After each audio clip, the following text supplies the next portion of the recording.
Do you know that when light comes to the air and cross to the water and glass and like other medium which is transparent, then a speed of light decreased. Do you know that why this happened? So I would like to tell you that this is happened because of density of medium. It's depend upon density. और इसी को define करने के लिए हमने एक term इजाद किया है। एक्चुअली हमने नहीं किया है, साइंटिस्ट ने किया है, हम तो उसे पढ़ते हैं। That is called refractive index. Do you know that? What is that? Refractive index. तो हम इसी के बारे में आज बात करने वाले हैं। मैं राहुल कुमार स्वागत करता हूं आप सभी का कॉलिंग क्लासेज में। तो आइए शुरू करते हैं, इस बात को जानते हैं कि क्या होता है। पहली बात कि इसे हम म्यू से डिनोट करते हैं, म्यू, ठीक है। अब देखो, एक बात मैं पहले ही क्लियर कर देता हूं, यहां पे लिखते हैं 1 और यहां पे लिखते हैं 2, ठीक है। तो इसका मतलब हो गया मीडियम 1, ठीक है। सीधा लिखता हूं मीडियम 1 और इसका मीडियम हो, इसका मतलब हो गया मीडियम 2। अब बात यह है कि इसे पढ़ेंगे कैसे। अभी मैंने ये नहीं बताया है रिफ्रैक्टिव इंडेक्स क्या है। हमने बताया है रिफ्रैक्टिव इंडेक्स हम पढ़ रहे हैं, जिसको हम म्यू से डिनोट करते हैं और इस तरीके का कुछ रिप्रेजेंट करते हैं, ठीक है। And we are going to talk about what is this 1 and 2। तो 1 and 2 तो हमने जान लिया कि ये मीडियम है। मीडियम 1 एक मीडियम की बात कर रहा है, 2 अदर मीडियम की बात कर रहा है। लेकिन what about how to read, इसको किस तरीके से हम पढ़ेंगे। लेट यू नो दैट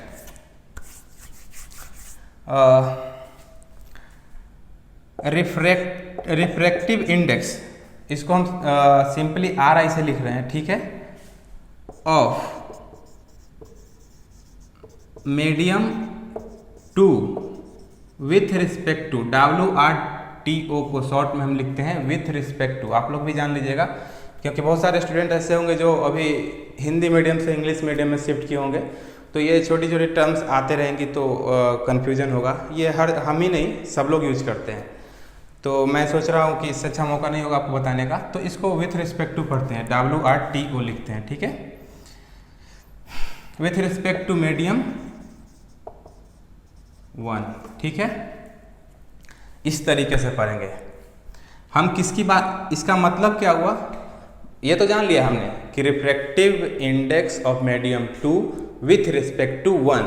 पहले नीचे वाले को पढ़ते हैं, ये refractive index of medium 2 with respect to medium 1, फिर 1 को बोलते हैं आखिरी में। रिफ्रैक्टिव इंडेक्स ऑफ मीडियम 2 का मतलब हो गया कि हम बात कर रहे हैं रिफ्रैक्टिव इंडेक्स की, जो कि मीडियम दूसरे का है, मतलब दूसरे मीडियम की रिफ्रैक्टिव इंडेक्स की हम बात कर रहे हैं। और किसके सापेक्ष में, किसके कंपैरिजन में हम इसकी तुलना कर रहे हैं, पहले वाले मीडियम की तुलना कर रहे हैं, पहले वाले मीडियम के सापेक्ष में तुलना कर रहे हैं। यानी कि मीडियम 1 के सापेक्ष में हम मीडियम 2 की क्या कर रहे हैं, तुलना कर रहे हैं। और हम किसकी बात कर रहे हैं रिफ्रैक्टिव इंडेक्स की, दूसरे मीडियम की, यानी कि मीडियम 2 की। चलिए, ये तो हो गया बेसिक चीजें जो सबको पता होगा और होना भी चाहिए। हम बात करते हैं कि रिफ्रैक्टिव इंडेक्स, ये स्पीड ऑफ लाइट और वेवलेंथ, ठीक है। स्पीड ऑफ लाइट और वेवलेंथ के लिए रिफ्रैक्टिव इंडेक्स का डिफाइन किया जाता है।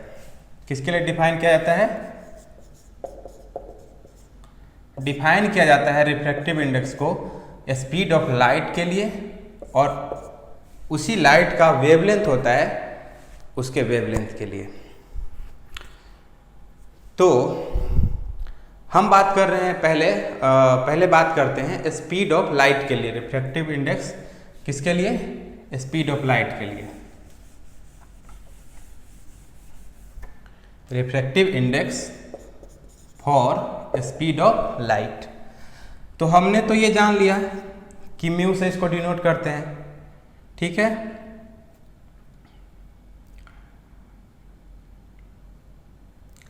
तो मान लेते हैं जिस मीडियम के लिए हम बात कर रहे हैं उसको हम एम से डिनोट कर देते हैं, ठीक है। रिफ्रैक्टिव इंडेक्स हमेशा किसी मीडियम के लिए डिफाइन होता है, हमेशा किसी मीडियम के लिए रिफ्रैक्टिव इंडेक्स डिफाइन होता है, ठीक है। तो ये एम से जिस मीडियम के लिए हम रिफ्रैक्टिव इंडेक्स को डिफाइन कर रहे हैं हम मान लेते हैं उसको एम, ठीक है। और किसके सापेक्ष में डिफाइन करेंगे? वी, यानी कि वैक्यूम। वैक्यूम से मतलब क्या हो गया हमारा? एयर, ठीक है। इसमें कोई कंफ्यूज होने वाली बात नहीं है। रिफ्रैक्टिव इंडेक्स हम मीडियम एम किसी मीडियम की बात कर रहे हैं, वो मीडियम कुछ भी हो सकता है अपार्ट फ्रॉम एयर, यानी कि वैक्यूम। क्या क्या हो सकता है? कांच हो सकता है, यानी कि ग्लास हो सकता है, वाटर हो सकता है, या कोई भी ऐसा ट्रांसपेरेंट मीडियम हो सकता है जो कि एयर से अलग है, तो उसकी बात करेंगे, ठीक है। तो अब मैं ये मिटा देता हूं, म्यू और एम को रहने देते हैं। तो स्पीड ऑफ लाइट, ठीक है, इन कहाँ पे? वैक्यूम।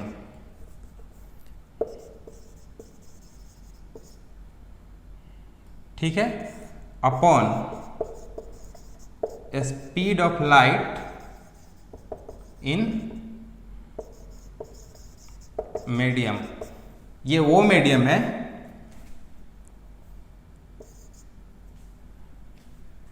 मीडियम है मीना, ठीक है। तो ये हम उस मीडियम की बात कर रहे हैं जिस मीडियम का हमें रिफ्रैक्टिव इंडेक्स बताना है, ठीक है। और किसके सापेक्ष में? वैक्यूम के सापेक्ष में। अब इसको किस तरीके से पढ़ेंगे? हम पहले ही पढ़ना बता चुके हैं कि refractive index of medium M, ये मीडियम कुछ भी हो सकता है। अगर मान लेते हैं ये मीडियम होता ग्लास, ठीक है, मान लेते ये होता ग्लास, तो कैसे पढ़ते? Refractive index of glass with respect to vacuum, यानी कि एयर। या ऐसा भी कर सकते थे कि refractive index of glass with respect to air क्या है, जो भी इसका वैल्यू होगा उसको बोल देंगे, ठीक है। और ये किस तरीके से डिफाइन होता है? Speed of light in vacuum, ठीक है, वैक्यूम ऊपर रहेगा, ध्यान रखिएगा, और speed of light in that medium, ठीक है, या मीडियम जो भी है। इस तरीके से हमारा refractive index speed of light के लिए डिफाइन होता है। तो इसको सिंपली हम इस तरीके से लिखा करेंगे, ठीक है। इतना नहीं लिखेंगे, सीधे म्यू लिखेंगे, सीधे हम म्यू लिखेंगे और इसको हम क्या पढ़ेंगे? अब लिखने की यहाँ पे जरूरत नहीं है, एम और ऐसे भी इस तरीके का लिखने की कोई ज़रूरत नहीं है, नहीं लिखते हैं इस तरीके से, सीधे लिखते हैं म्यू। और हम समझ जाते हैं कि जिस मीडियम का बात कर रहे हैं, कि रिफ्रैक्टिव इंडेक्स ग्लास की बात कर रहा है या उस मीडियम की बात कर रहा है, और किसके तुलना में? वैक्यूम की तुलना में।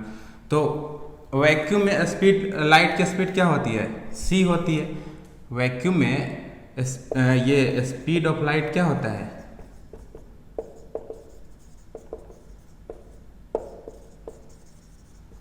क्या होता है? 3 × 10⁸ मीटर पर सेकेंड, ये होता है, ठीक है। नहीं पता हो तो याद कर लीजिए। और इसको हम c से डिनोट c से लिखते हैं, ठीक है। तो ये हो गया speed of light in vacuum, ठीक है। और अब जिस मीडियम की बात कर रहे हैं उसमें तो c नहीं होगा, ऑब्वियस सी बात है। c एक ही, c का कहीं पे भी c लिखा हुआ स्पीड ऑफ लाइट की जगह पे, तो उसका सीधा वैल्यू होता है फिक्स 3 × 10⁸ मीटर पर सेकेंड, दैट्स इट।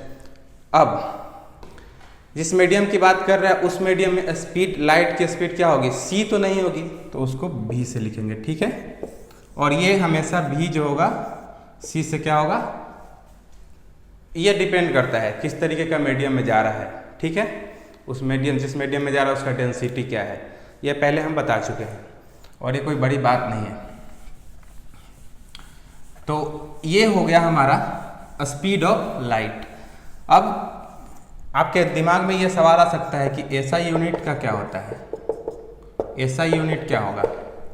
तो आप बताइए, म्यू सी अपॉन भी, ये भी स्पीड है और ये भी स्पीड है, और स्पीड का क्या होता है, मीटर पर सेकंड होता है यूनिट, इसका मीटर पर सेकंड, तो ये तो कट गया ना, तो क्या होता है ये यूनिट लेस, यानी कि रिफ्रैक्टिव इंडेक्स की कोई यूनिट नहीं होती है। चलो, ये तो कोई बड़ी बात नहीं थी सर, आपने बता दिया। अब बात करते हैं किसके लिए, रिफ्रैक्टिव इंडेक्स, चलो यहाँ पे ऐसे लिख देते हैं, refractive index of, refractive index for wavelength. Wavelength के लिए रिफ्रैक्टिव इंडेक्स इस तरीके से डिफाइंड है, तो हमें पता है mu equal to c by भी होता है। और देखो जो स्पीड होता है, मतलब कि स्पीड ऑफ लाइट होता है, ठीक है, वो वेवलेंथ, ठीक है, वेवलेंथ इनटू फ्रीक्वेंसी होता है, ठीक है। इसको न्यू से दिखाते हैं इस तरीके से, भी जैसा ही दिखता है इस तरीके से दिखाते हैं, ठीक है। इसको हम फ्रीक्वेंसी लिखते हैं, ठीक है। तो c इक्वल टू या v इक्वल टू लेमडा, जब बात होगी स्पीड ऑफ लाइट की तो इस तरीके से लिखते हैं, ठीक है। लेमडा इंटू न्यू होता है, यानी कि इसको क्या बोलते हैं, फ्रीक्वेंसी। अब बताइए, लाइट तो एक ही सोर्स से आ रहा होगा, जैसे सपोज मान लेते हैं कि ये लाइट या तो सन से आ रहा होगा, ये मान लेते हैं सन है, ठीक है, या तो सन से आ रहा होगा या किसी मीडियम से आ रहा होगा लाइट, ये मान लेते हैं बल्ब है, बल्ब से आ रहा होगा। तो किसी एक मतलब किसी एक ऐसा कर सकते हैं कि मटेरियल से या जिससे भी किसी एक सोर्स से लाइट निकलता है तो उसकी फ्रीक्वेंसी हर जगह समान होती है, समझ गए, उसकी फ्रीक्वेंसी एक समान रहेगी। यानी कि न्यू क्या होगा, चाहे वो वैक्यूम में हो चाहे वो किसी मीडियम में हो, क्या होगा, सेम होगा। सेम क्यों होगा, क्योंकि सोर्स तो एक ही है उस लाइट को ओरिजिनेट होने का, इस वजह से उसकी फ्रीक्वेंसी क्या होती है, समान होती है। तो लेमडा मान लेते हैं इसको म्यू डैश, और लेमडा और इसको म्यू मान लेते हैं, ठीक है। देखो म्यू और न्यू में कंफ्यूज है, इसको न्यू बोलते हैं, ऐसा लिखा भी था, और इसको क्या बोलते हैं, म्यू, आधा म और यू, ठीक है, ये कंफ्यूज मत होइएगा। तो देखो क्योंकि अब सोर्स एक ही है तो म्यू डैश और म्यू क्या होगा, सेम होगा, और लेमडा, लेमडा डैश इसमें मान लेते हैं, तो लेमडा डैश अपॉन लेमडा क्या होगा, ये क्या होगा वैक्यूम में, और ये क्या होगा मीडियम में। तो ये रिफ्रैक्टिव इंडेक्स ऑफ किसी मीडियम का विथ रिस्पेक्ट टू किसके, vacuum, lambda dash upon lambda, ठीक है। ऊपर ध्यान रखिएगा वैक्यूम का जो लाइट होगा उसका वेवलेंथ लेना है, ठीक है, और नीचे उस मीडियम में जब लाइट होगा तो क्या उसका वेवलेंथ होगा, उसकी बात करेंगे। तो ये हमारा था वेवलेंथ के फॉर्म में रिफ्रैक्टिव इंडेक्स, ठीक है। अब कुछ रह गया क्या इसमें, हाँ, अब है कि रिफ्रैक्टिव इंडेक्स किस किस फैक्टर पे डिपेंड करता है। फैक्टर क्या है, कौन कौन से फैक्टर पे रिफ्रैक्टिव इंडेक्स डिपेंड करता है। तो पहला तो नेचर ऑफ मीडियम, मीडियम जिस मीडियम का रिफ्रैक्टिव इंडेक्स आप बात कर रहे हो उसके मीडियम उसके नेचर पे डिपेंड करेगा। नेचर से मतलब क्या है, जैसे मान लो कि ये ग्लास है और ये क्या है, वाटर। अब ग्लास और वाटर का नेचर सेम होगा क्या? नेचर सेम नहीं होगा। ये मान लेते हैं ग्लास है शीशे का, तो इसकी डेंसिटी कुछ और होगी और वाटर की डेंसिटी कुछ और होगी। क्यों? डेंसिटी किस पे डिपेंड करेगा? उसके पार्टिकल के स्ट्रक्चर पे, कि उसके अणु किस तरीके से बाउंड है, कितना कॉम्पैक्ट है, कितना लाइट है, इन सब पे डिपेंड करेगा। You all know that. So what I am saying कि ये जो है उस मीडियम के नेचर पे डिपेंड करेगा। तो ये समझ में आ गया कि उस मीडियम के नेचर पे डिपेंड करेगा। अब ये, क्योंकि ये डेंसिटी की बात होती है, तो इसकी डेंसिटी टेम्परेचर पे भी तो डिपेंड करता है। टेम्परेचर ऑफ मीडियम, तो टेम्परेचर क्या है, सीधा लिखते हैं, टेम्परेचर पे डिपेंड करेगा। टेम्परेचर पे डिपेंड करेगा। अगर टेम्परेचर ज़्यादा होगा, जैसे मान लेते हैं कि कोई ठोस मटेरियल लेते हैं और टेम्परेचर को हाई कर देते हैं, तो क्या होगा, उसके पार्टिकल टूट जाएंगे और दूर दूर चले जाएंगे, तो उसकी डेंसिटी क्या हो जाएगी, कम हो जाएगी। तो टेम्परेचर पे डिपेंड कर रहा है, बिल्कुल कर रहा है। और क्या, वेवलेंथ ऑफ लाइट। अब ये तो डेफिनेशन ही है, mu equal to lambda dash upon lambda, तो वेवलेंथ पे तो डिपेंड करती ही है। और मीडियम के सराउंडिंग में कैसा माहौल है, इस पे भी डिपेंड करेगा। तो ये था फैक्टर, किस किस फैक्टर पे रिफ्रैक्टिव इंडेक्स वो करता है। अब बात कर लेते हैं कि काउज ऑफ रिफ्रैक्शन। चलो एक लाइन की बात है, काउज ऑफ रिफ्रैक्शन करके खत्म करते हैं इस लेक्चर को।